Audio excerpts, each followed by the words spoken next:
Hello everyone, welcome to today's session. Today we are going to learn indifference curve with the ordinal utility method. Now, as you are aware, there are two methods for indifference curve. One was a Marginal law based and one is a Hicks-Allen. So the first method was cardinal based, cardinal utility. Now, what does the cardinal utility stands for? Now, when I say cardinal utility methods were based on to calculate the utility in terms of money.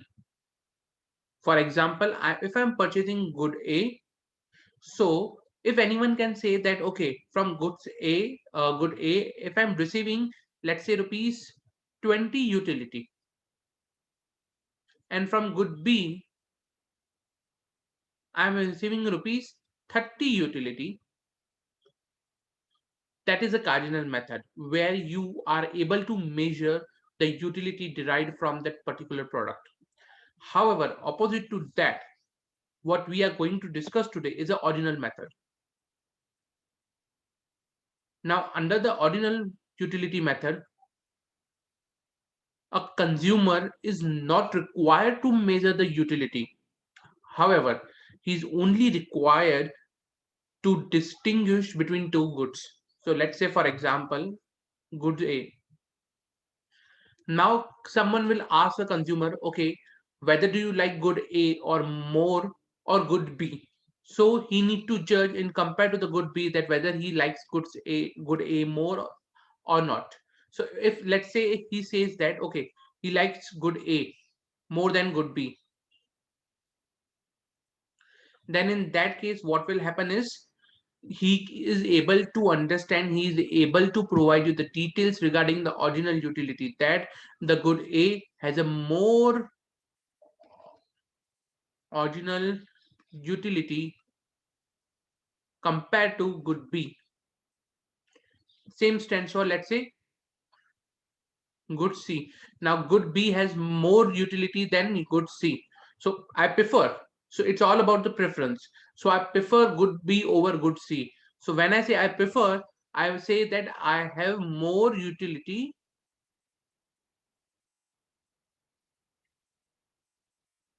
compared to good C.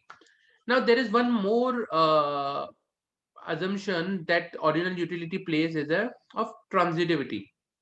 Now what transitivity stands for? Let's take this example: good A, good B, and good C. Okay.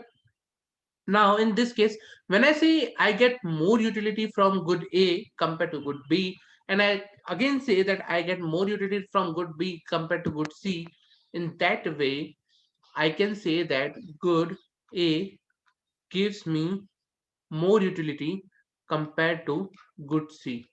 This is the law of transitivity, means that a comparison, two different comparison with the same set of principles will have the same results. So for example, good A compared to good B when good A is higher, and in another case of comparison where good B is compared to good C and good B is higher, in that case the transitivity law says that good A will also be higher than the good C.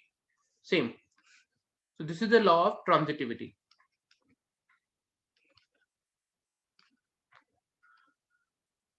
Okay. Now for ordinal utility, there were three assumptions. One was a transitivity, another is a preference assumption. Now in case of a preference assumption, a person is able to provide details for related to their preference. For example, this one, good A is more preferred to good B and good B is more preferred to good C. Now this is the preference assumption, that the person is able to distinguish between two goods. Am I able to distinguish between good A and good B? Answer is yes. If I'm able to distinguish between good A and good B, that's that I can prefer a good A, or I can identify my preference. Second is the transitivity assumptions. So first, this one, if I say, is a preference method, preference assumption.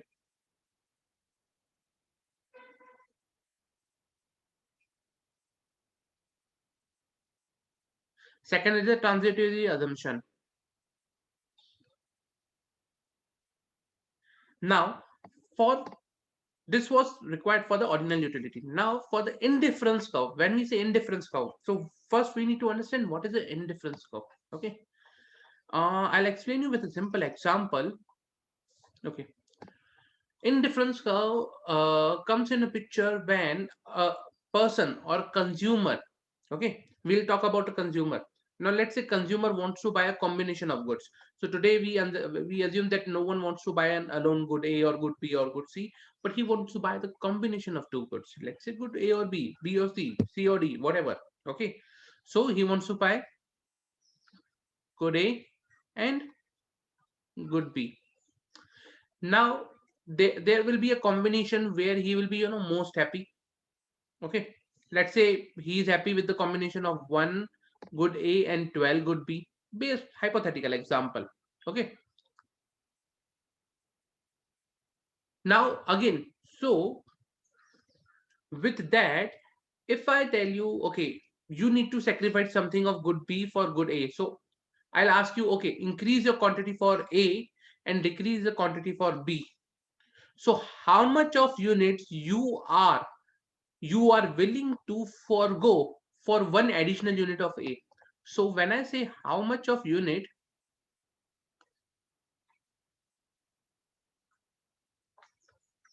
you are willing to forego of good B when you want to add one more unit of good A. So let's say it's a two different things, tea and coffee. You were purchasing 12 bottles of coffee and one bottle of tea. Now I'll ask you how many bottles of coffee you can forego for one more bottle of tea. So let's say an hypothetical example. To add one more bottle of three, you are able to forego four bottles of coffee. Hypothetical example. Okay. Then I'll ask, okay, now how much more bottles of coffee you want to forego for one more bottle of tea? So the answer someone will say will be 4, but that is wrong. It will be nearby 6 or something like that. Hypothetical example, and why I'll tell you. And it will go like, okay, and yep, that's it. Yeah. So this works like this. Why the additional quantity you are ready to forego, okay, is decreasing constantly. Here it was 4, here it is 2, here it is 1, here it is 1. Why so? Why? Now here comes the third thing, which is known as the basic assumption, which is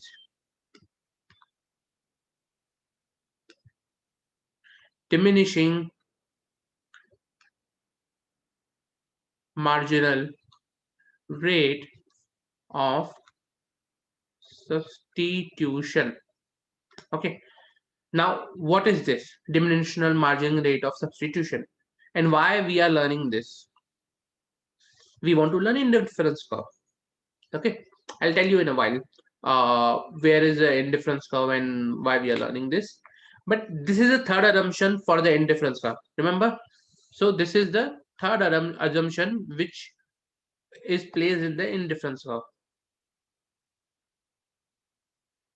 This was the second assumption, and this was the first assumption. Okay, the three assumptions for the indifference curve.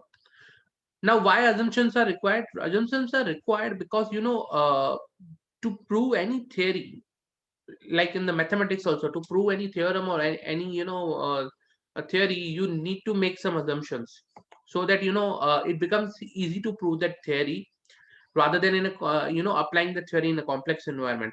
So same way we are making three assumptions. One, the consumer is aware about its preference. Second, transitivity. Third, diminishing marginal rate of substitution. Now we saw what is diminishing marginal rate of substitution, that for additional 1 unit of tea, you are ready to forego less and less unit of coffee when you grow amount of the tea. Okay. Now why it is so? Reason number one. When you have more tea, your desire to have more tea becomes less.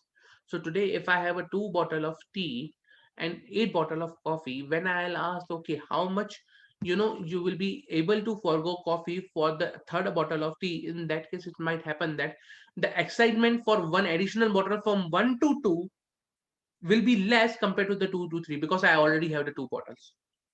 Okay, so in that case, the additional excitement or the requirement, or you can say the preference, or my you say utility, which I'm additionally going to derive from one additional bottle of tea, will be less compared to the when I was having only one bottle in compared to the 2 bottles.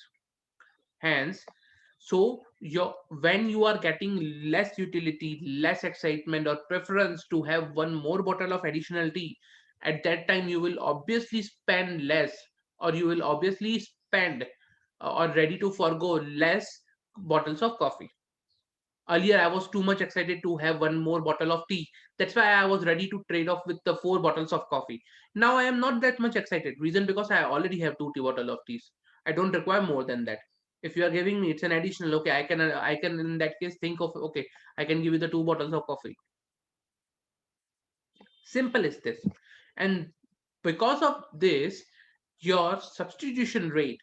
Now, what is the substitution rate? That for one additional unit of good A, how much unit of good B you are able to forego. That's the rate of substitution. And that rate of substitution constantly decreases. That's the law of marginal rate of diminishing marginal rate of substitution. Okay, our third assumptions. Now, once we identified this, okay, based on these three assumptions, a consumer will choose a combination of goods. Based on these three assumptions, a consumer will choose the combination of goods, okay, which he likes the most. So, what will he do is, in that case, what the consumer will be focusing upon, the best combination he can have, okay, the best combination he can have from that. Let me explain you with one example. Okay.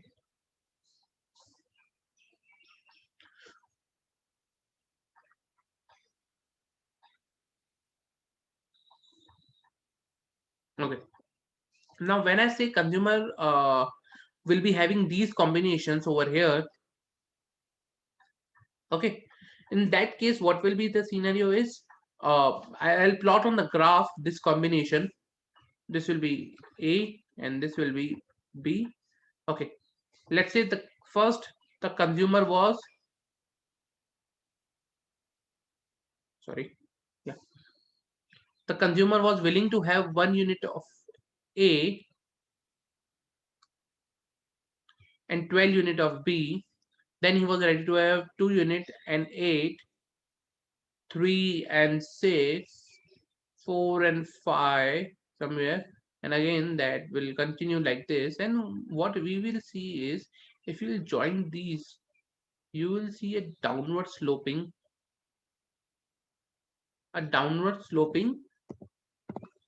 curve on a graph. Now this downward sloping curve is nothing but the IC curve, indifference curve. Now, what this indifference curve says, that on any point on this graph, on this line, particularly IC line, the consumer will have a same level of satisfaction as compared to he was having earlier on the other combination on the same line. So, for example, let's say points this one, okay, and the corresponding point this one. This is my origin. This is my O1, O2. So the customer will be having the same satisfaction when he was having at this O3 and O4, like this. So if he is going for O1, O2, he will be having the same satisfaction at the rate O3 and O4 coordinates. Okay. So if I'm, let's say in this case I have a 5 units, and here it's also 5 units. Here if I say uh, in this case, here I was having 1/12. So the satisfaction I'm getting from here and here is both will be same. That's the indifference curve, and that's the logic behind indifference curve, that the consumer will have the same level of satisfaction when he is either point 0.1, point 0.2, or with any of the combination on the same indifference curve. Point is on the same indifference curve. Okay. So as we understood, what is the indifference curve? Indifference curve is nothing but the combination of a goods, of combination of A or B goods, B, C, whatever goods you can say. Okay, combination of goods that consumer will want to buy and will have a same level of satisfaction. So for example, it's a in this example, like my first combination, good A1 and good B12. So 1 and 12 both. Okay, if I buy 1 and if I buy good 12, B12. So in that case, whatever level of satisfaction I will be having, and in the second combination 2 and 8, the level of satisfaction I will be having both will be the same. So here in each of the cases I will be having same level of satisfaction, same level of satisfaction. And same level of satisfaction means same level of utility. So I am basically indifferent here.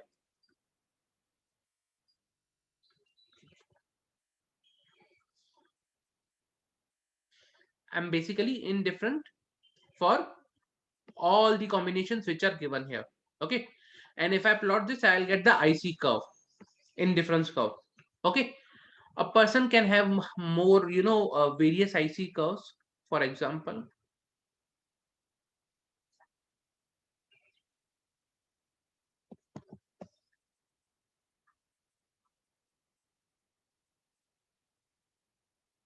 he can have IC1, IC2, IC3. Okay, now a person can have various IC curves. Okay, in that case, the higher the IC curve, the more utility and the more satisfaction that person will receive. So for example, if the person is at this point in his curve, okay, let's say 0, A, B. Okay, now in this case, the person, if from this point, okay, K, he's moving to this point M, which is NNP. In that case, from moving from point K to M will give him more satisfaction. Remember, in indifference curve, if we are on the same curve, we will be getting the same level of satisfaction. So if he is point K, point J, point L, he will be getting same satisfaction. So K, J, L will be same. However, M, oh sorry. So in that case, M will have more satisfaction, Q will have more satisfaction, R will have more satisfaction. But again, these three will be same. So MQR will be same, and in this case, point K, J, L will be same. But the set of M will be having more satisfaction compared to the point of K, set of state. Okay. So when a person is on higher IC curve, he will get more benefit, he will get more satisfaction compared to the lower IC curve. And the reason, because on a higher IC curve, your combination of goods is higher. So for example, on a higher IC curve, I will get the higher combination of goods, the quantity will increase. And on the lower IC curve, I'll have a lower combination of goods, the quantity will be reduced. So that's why there's a difference, basic difference. Now this was based on the basic indifference curve. Okay, now as we said that, okay, we understand this is a indifference curve based on the ordinal utility method. Now there are few points that we need to check and we need to remember in case of a indifference curve. Okay, first, what difference between the cardinal and ordinal utility method in gas case?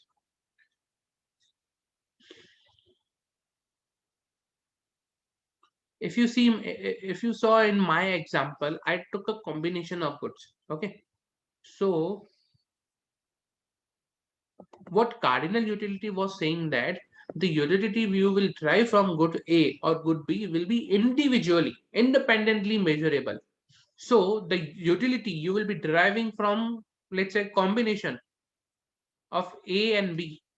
Now this is the utility function.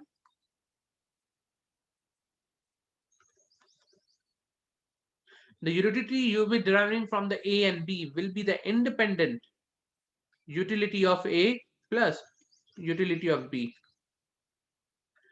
This was the assumption in the cardinal utility method, because they were saying that I can, on a standalone basis, understand what is the utility I can derive from good A or a good B. However, in case of an ordinal utility method, this is not the case. In the ordinal utility method, the utility I will be deriving from A and B will be the combined utility of A and B. So the utility of A will be dependent upon the utility of B, and the utility of B will be dependent upon the utility of A. So if I'm choosing a combination of goods, let's say coffee and tea, so the utility I will be deriving from tea will be based on the utility I'm deriving from the coffee. It's a combination. So my utility is not independent. And that is something true also, because on a standalone basis, when you are buying a combination of goods, you prefer one over other. And if you prefer one over other, your utility is dependent on other good. Okay, so if I take for example coffee, okay, Nescafe coffee and Davidoff coffee. So how much I want to buy a Davidoff coffee in compared to the Nescafe coffee is depending upon my Nescafe coffee. So the quantity which I will choose of Davidoff coffee will be depending upon the Nescafe coffee. The quantity, how much quantity I'm choosing for that. Okay, and how much I'm ready to forgo for additional unit of Davidoff coffee. So by this way, my utility is dependent on the utility I'm deriving from that. So let's say example, I'm getting very much less utility from Nescafe coffee.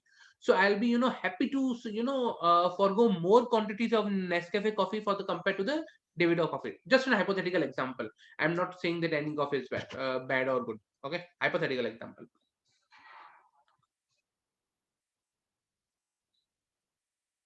Okay, another thing.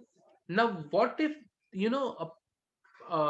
when we plot it, it's a convex to the origin and downward sloping. So we saw it's a downward sloping.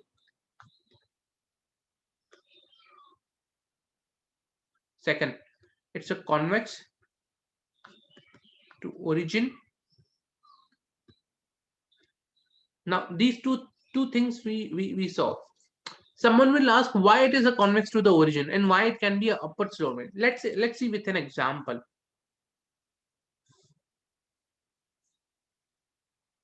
Let's say my graph is upward sloping. My indifference curve is upward sloping. Pardon for my drawing. Okay. In this case, what will happen is this is A, this is B, this is the origin. Here, here, okay. Now 1, 2, 3, 4, 5, 6, 7.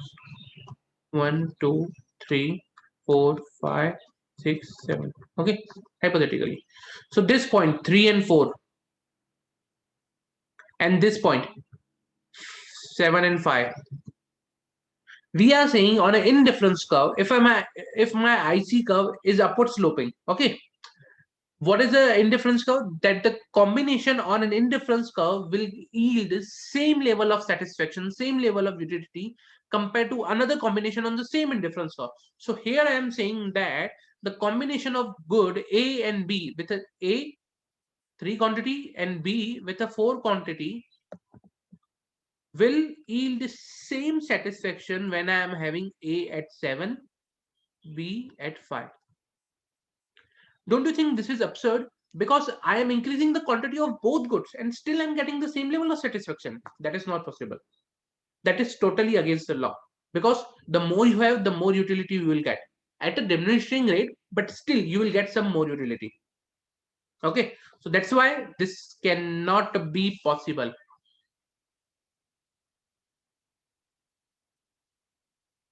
This cannot be possible. Sorry, your slope cannot be upward. Okay, so that's why it should be downward sloping. Another issue was convex to the origin. Let us see what if the concave. Okay,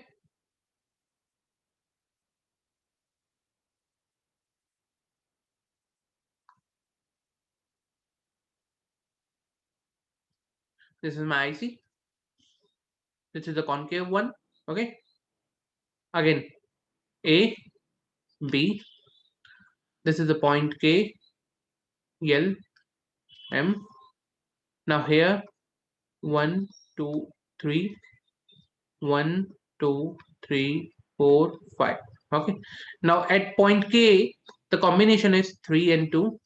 At point L, the combination is 2 and 4. At point M, the combination is 1 and, sorry, 5 here. 1 and 5. Now, if you see, is the marginal rate of substitution common here? So in this case, what will be the scenario is that if this happens, okay, initially I was having 3 and 2, then for this for 1 unit I substituted 2 units, then again I substituted 1 unit for 1 unit. Your diminishing marginal utility is there. Okay, so diminishing marginal rate of substitution is there, no doubt with that. But person will be having more utility over here compared to over here, or there will be a point where the person will be having higher utility compared to the convex one. Why? Reason, because if you see here, the person is having higher quantities of goods. In this case, the person, let's say 2 and 4, or if I say here also, the person will be having higher quantity of goods compared to this. So the here, some of the example, if you enlarge the graph, and you will see that, okay, at a point the person is having higher quantity of A good and higher quantity of B good, and both are not feasible, because you are saying that with higher quantity of A and higher quantity of B, if the person is still getting the same nutrient with the lower quantity, that will also be not possible. So when you enlarge it, you will come to know that, okay, at some point the thing is that. And another thing here is, okay, why we say convex to the origin? Reason, because we say person wants to buy an in combination of goods. So when, if it is not the convex to the origin, here it will touch. So in this case, the person, if in that case, I'll give a person a preference. Okay, don't buy anything for the B, only for A, and don't buy anything for the A, only buy B. That is not appropriately correct for this assumption. Okay, there are two reasons. One, if you enlarge it, you will come to know that, okay, the marginal rate of substitution and the quantity are much. So here, basically, the MRS will be higher. Here, MRS will be higher. Here, it will be low. And another thing will be this one, we say. Okay, so a person wants to buy a combination of goods, not alone goods. So that's why convex to the origin, concave is not possible. So two conditions, downward sloping and convex to the origin. Third one, can indifference curve intersect another indifference curve? Let us understand. This is my IC1. This is my IC2. Okay. Okay. Now, as I said, the combination of goods the person will be buying, okay, will be the similar, will be having the same utility on an indifference curve.